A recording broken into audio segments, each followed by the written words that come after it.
اس میں کوئی شک نہیں اللہ نے اجازت دی ہے کہ اچھا سے اچھا، بہتر سے بہتر، خوب سے خوب تلاش کیا جا سکتا ہے رشتہ، لیکن اس بات کو سامنے رکھیں بے عیب ذات صرف اللہ کی ہے۔ پوری دنیا میں ایک بندہ بھی، ایک لڑکا بھی، ایک لڑکی بھی ایسی نہیں مل سکتی جس کے بارے میں یہ کہا جا سکے کہ اس کے اندر کوئی عیب نہیں ہے۔ بے عیب اللہ نے کسی کو بنایا ہی نہیں ہے، کوئی معصوم نہیں ہے سوائے نبیوں کے، وہ دنیا سے جا چکے۔ جو بھی آج ہوگا اس کے اندر 100 خوبیاں ہوں گی، 100 عیب بھی ہوں گے، 100 برائیاں بھی ہوں گی۔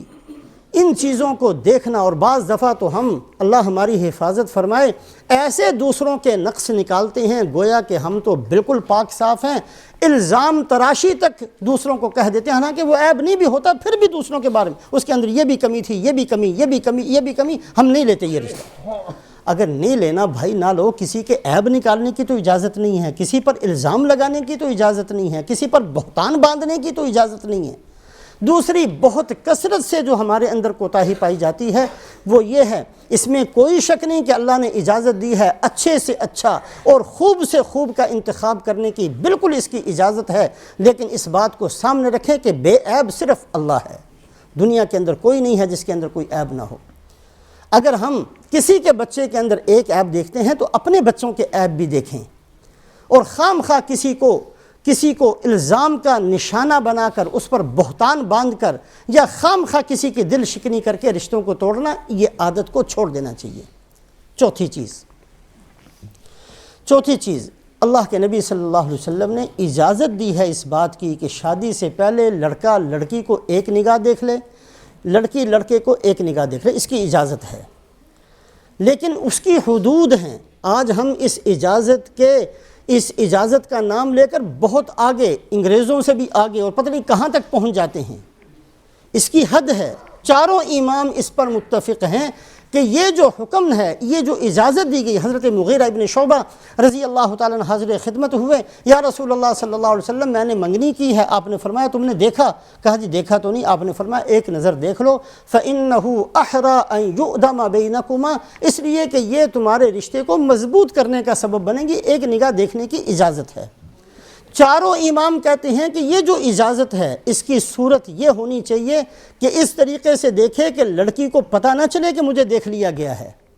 یہ باقاعدہ بلا کر، اکٹھا کر کے، بٹھا کر، جی اس کو دیکھ لو، تم اس کو دیکھ لو، اگر وہ بعد میں بات نہیں بنتی تو وہ دل شکنی ہوتی ہے، اس کی اجازت بھی نہیں ہے۔ ایک نظر ڈال لینا اور ایک نگاہ دیکھ لینا، لیکن اس کے اندر شرط یہ ہے کہ نہ اس کو اس کا پتہ چلے کہ اس نے مجھے دیکھا، نہ اس کو اس کا پتہ چلے کہ اس نے مجھے دیکھا، بتا کر دیکھنے کی اجازت نہیں ہے۔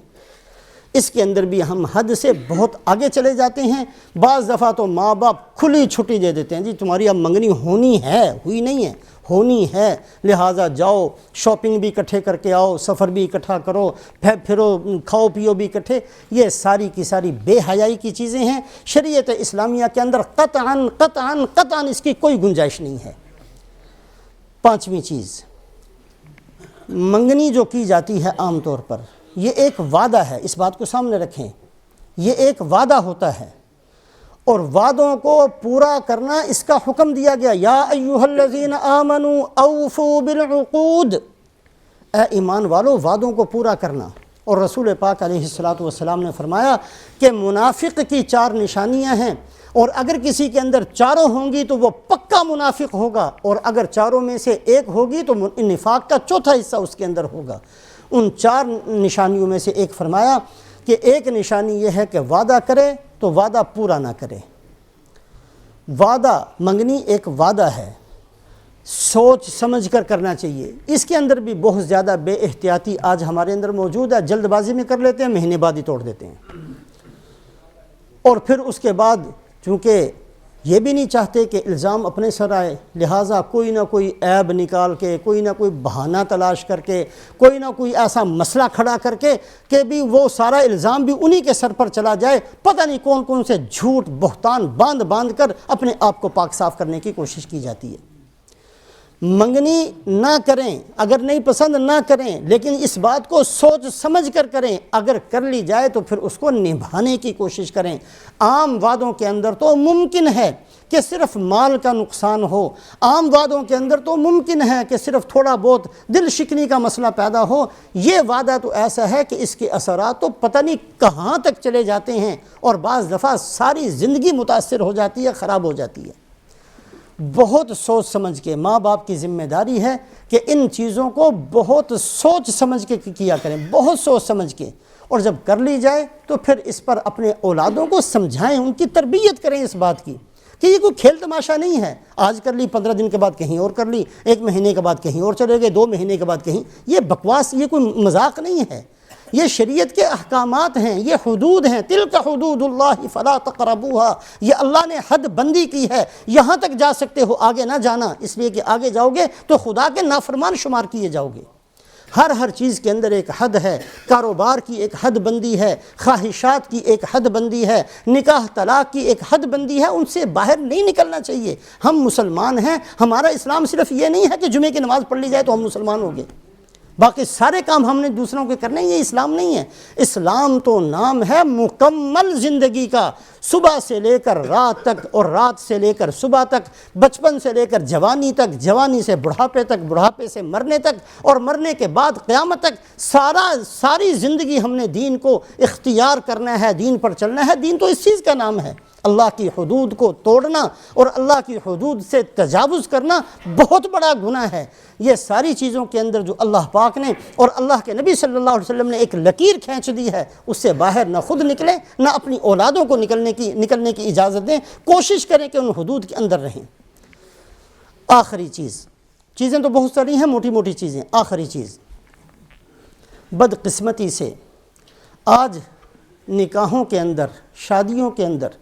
بہت زیادہ کثرت کے ساتھ ہم نے ہندوؤں کی، سکھوں کی، عیسائیوں کی، یہودیوں کی، پتہ نہیں کن کن بے دینوں کی، کن کن خدا کے دشمنوں کی رسم و رواجوں کو اکٹھا کر دیا۔ ہندو تو صرف اپنی ہندوؤں کی رسمیں پوری کرتے ہیں، سکھ صرف سکھوں کی پوری کرتے ہیں، عیسائی صرف عیسائیوں کی پوری کرتے ہیں۔ ہم ایک ایسی قسم پرس، ایسی عجیب قسم کی قوم ہیں، نام ہمارا مسلمان ہے، لیکن ہماری شادی اس وقت ہوگی جب سکھوں کی خبیثوں کی ساری اس میں پوری ہو جائیں رسمیں، اور جب ہندوؤں کی بھی ساری پوری ہو جائیں، اور عیسائیوں کی بھی ساری پوری ہو جائیں، اور یہودیوں کی بھی۔ یہ کون سا اسلام ہے؟ کبھی سوچا بھی ہے یہ کون سا اسلام ہے؟ وہ بے دین تو اپنے نکاحوں میں صرف اپنے رسم و رواج کو پورا کریں، اور ہم ایسے فراخ دل بن جائیں کہ ہمارے لیے کوئی بھی حد نہیں ہے، اور تمام خدا کے دشمنوں کو ہم اپنا مقتدا اور اپنے سر کے اوپر بٹھا کر ہر خبیث کی سنتوں کو پورا کرتے چلے جائیں، اور ان کے طریقوں کو پورا کرتے چلے جائیں۔ بہت کثرت سے آج یہ بدقسمتی سے کہنا پڑتا ہے کہ یہ عادت ہمارے اندر آ گئی ہے کہ پتہ نہیں کون کون سی بے تکی واہیات فضول قسم کی رسموں کو آج ہم نے اختیار کیا،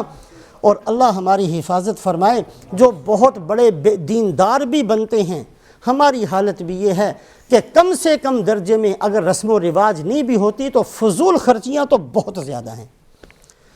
فضول خرچیاں، اللہ نے مال اس لیے تو نہیں دیا کہ صرف اپنی خواہشات پر ہی پورا کرنا ہے،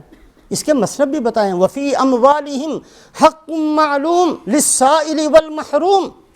اس آیت شریفہ کی تفسیر کے اندر مفسرین فرماتے ہیں کہ اللہ فرماتے ہیں کہ اے مسلمانوں، تمہارے مال کے اندر حق ہے، ہر سوال کرنے والے کا، ہر محروم کا، ہر غریب کا، ہر بیوہ کا، ہر یتیم کا۔ اس کا مطلب صرف زکوٰۃ کا مال ادا کرنا نہیں، اگر زکوٰۃ دے بھی چکے ہو پھر بھی ان پر خرچ کرتے رہو۔ لیکن ہم نے تو چونکہ ارادہ ہی کیا ہوا ہے کہ ہم نے تو صرف اپنی ہی خواہشات پوری کرنی ہے، اگر رسم و رواج کو چھوڑ بھی دیتے ہیں تو بدقسمتی سے اضاعت مال کو ضائع کرنا اور فضول خرچیاں کرنا یہ ہمارے اندر سے نہیں نکل رہا۔ رسول پاک علیہ الصلاۃ والسلام کے بارے میں بخاری اور مسلم شریف کی روایت ہے کہ آپ صلی اللہ علیہ وسلم نے سب سے بڑا ولیمہ جو کیا ہے وہ حضرت زینب رضی اللہ تعالیٰ عنہ کے ساتھ نکاح کیا، اس وقت کیا۔ ما اولم رسول اللہ صلی اللہ علیہ وسلم ما اولم علی زینب اولم بشاتن۔ اور سب سے بڑا ولیمہ کیا تھا کہ آپ صلی اللہ علیہ وسلم نے حکم دیا اور ایک بکری کو ذبح کیا گیا، یہ سب سے بڑا تھا۔ حضرت صفیہ رضی اللہ تعالیٰ عنہ کے ساتھ شادی ہوئی تو بخاری شریف کی روایت ہے آپ صلی اللہ علیہ وسلم نے فرمایا دسترخوان بچھا دیا جائے، اور صحابہ سے کہا جس کے پاس جو کچھ ہے لا کر رکھ دو۔ کچھ بھی نہیں رکھا دسترخوان پر، دسترخوان بچھا دیا جائے۔ اب صحابہ کسی کے پاس 2 کھجوریں تھیں وہ لا کر رکھ دیں، کسی کے پاس تھوڑا سا گھی تھا وہ لا کر رکھ دیا، کسی کے پاس تھوڑا سا پنیر تھا وہ لا کر رکھ دیا، فرمایا کھا لو، یہی میرا ولیمہ ہے۔ سب سے بڑا ولیمہ صرف ایک بکری ذبح کر کے رسول پاک علیہ الصلوۃ نے کیا۔ اور حضرت مولانا محمد یوسف صاحب کاندھلوی رحمۃ اللہ علیہ فرمایا کرتے تھے کہ جو سب سے بڑا ولیمہ کیا یہی وہ ولیمہ تھا جس پر اللہ کی طرف سے عتاب بھی نازل ہوا کیا تھا؟ آپ صلی اللہ علیہ وسلم نے بکری کو ذبح کرنے کا حکم دیا، کھانا تیار کیا گیا، صحابہ کو حکم دیا آؤ کھانا کھاؤ۔ اب گھر چھوٹا سا تھا، بہت چھوٹا سا ایک حجرہ ہے، اور آپ کے تمام حجرات ایسے تھے کہ اگر کوئی بندہ لیٹتا تو ایک دیوار کے ساتھ سر لگتا اور ایک دیوار کے ساتھ پاؤں لگا کرتے، کھڑا ہوتا تو چھت سر کے ساتھ، اتنا تو حجرہ تھا۔ اس میں کونے کے اندر حضرت زینب لپٹی ہوئی بیٹھی ہوئی ہیں۔ اب صحابہ آئے، کھانا کھایا، اللہ کے نبی کا دسترخوان ہے، برکت والا گھر ہے، کسی کا اٹھنے کو دل ہی نہیں چاہتا۔ اب کھانا کھا لیا ہے لیکن بیٹھے ہوئے بات چیت کر رہے ہیں، کوئی ہماری طرح گپے نہیں مار رہے ہوں گے، کوئی دین کی بات کر رہے تھے، لیکن آپ صلی اللہ علیہ وسلم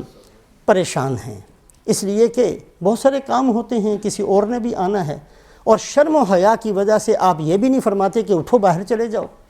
کبھی آپ اندر تشریف لے جاتے ہیں، کبھی باہر چلے جاتے ہیں، کبھی یہ اس انتظار میں کہ یہ اٹھیں اور جائیں اپنے گھر، لیکن صحابہ اس بات کو سوچ کر کہ اللہ کے نبی کا برکت والا گھر ہے، اٹھنے کو دل نہیں چاہتا، وہاں بیٹھے ہوئے ہیں۔ یہ جو سب سے بڑا ولیمہ تھا، اس پر یہ آیت شریفہ نازل ہوئی ہے، یا ایھا الذین آمنوا لا تدخلوا بیوت النبی الا ان یؤذن لکم الی طعام غیر ناظرین اناء ولکن اذا دعیتم فادخلوا فاذا طعمتم فانتشروا ولا مستأنسین لحدیث ان ذلکم کان یؤذی النبی فیستحیی منکم۔ اے مسلمانوں کیا ہو گیا تمہیں جو تم یہ کر رہے ہو؟ اس سے میرے نبی کو تکلیف ہو رہی ہے۔ کس ولیمے کے اندر تکلیف ہوئی؟ جس میں ایک بکری ذبح ہوئی، کسی اور ولیمے، یہ سب سے بڑا ولیمہ تھا۔ یہ جو رسم و رواج اگر چھوڑ بھی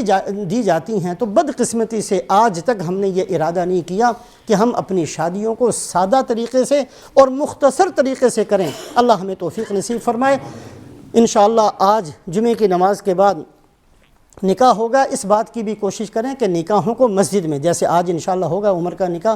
مسجد کے اندر کیا جائے تاکہ یہ برکت کا سبب بنے۔ اور دوسرا، تمام حضرات اس کا بھی ارادہ کریں کہ اپنی شادیوں کو انتہائی مختصر، انتہائی سادہ طریقے سے کرنے کی کوشش کریں، اور جو مال اگر اللہ نے زیادہ دے دیا ہے اللہ کا شکر ادا کریں، اور اس کو کسی اچھی جگہ پر صدقہ جاریہ بنا کر اس کو خرچ کریں تاکہ ہمارے مرنے کے بعد بھی کام آتا رہے۔ اللہ ہمیں عمل کی توفیق نصیب فرمائے۔